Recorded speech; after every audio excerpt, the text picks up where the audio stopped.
Vejamos agora como utilizar a ferramenta de análise de dados ANOVA para comparar 3 ou mais amostras. Imaginemos, por exemplo, que temos as notas de 3 testes de uma dada turma e queremos ver se há ou não variação nas notas dos alunos nos 3 testes. Ora bem, então vejamos os nossos dados, as notas do primeiro teste, as notas do segundo teste e do terceiro teste. Vamos então compará-las e ver se de facto as notas são iguais ou muito semelhantes com um determinado erro. Para tal, vamos ao menu Dados, Análise de Dados e vamos escolher a ferramenta ANOVA. Ora bem, temos ANOVA fator único ou ANOVA fator duplo. Muito bem, o caso que nós temos aqui em estudo é um caso apenas de fator único. Estamos apenas a comparar um fator, ou seja, estamos a comparar as notas dos 3 testes. Portanto, em causa está apenas o fator notas. Muito bem, então, ANOVA fator único. Ok? Vamos selecionar a nossa zona de dados de entrada para o nosso teste. Os nossos dados estão em colunas. Vamos colocar rótulos na primeira linha. O nosso erro, 0.005, e vamos selecionar um intervalo de saída. Ou seja, por exemplo, este intervalo de saída. Ok?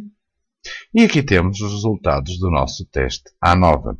Ou seja, vamos analisar o que temos aqui. Temos a nossa tabela correspondente ao sumário sobre as nossas 3 amostras, que comportam nem mais nem menos do que o número de elementos que compõem a amostra, neste caso todas têm 19, a soma de todas as notas em cada um dos testes, a média e a variância em cada um dos testes.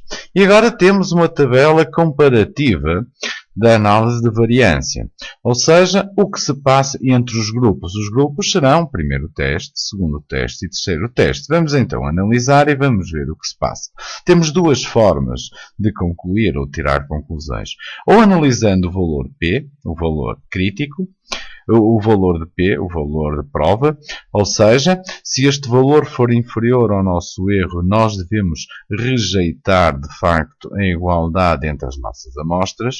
Se for superior ao nosso erro, deveremos aceitar. Ora bem, temos aqui um valor de prova de 1,08 vezes 10 elevado a menos 5, ou seja, um valor de prova muito inferior ao nosso erro, que era de 0,05. Ou seja, analisando apenas o valor de prova, podemos concluir que devemos rejeitar a igualdade entre as 3 amostras.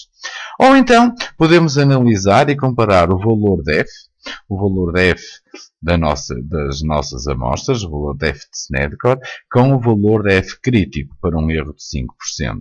Neste caso.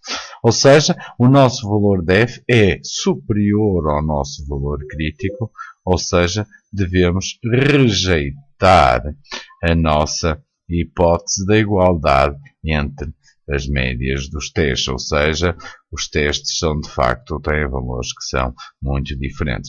Poderíamos também ver isso de outra forma, ou seja, se nós analisarmos a média do primeiro teste, temos valores de 12,3. Comparativamente ao segundo e terceiro teste, temos uma média de 8,8 e 7,9.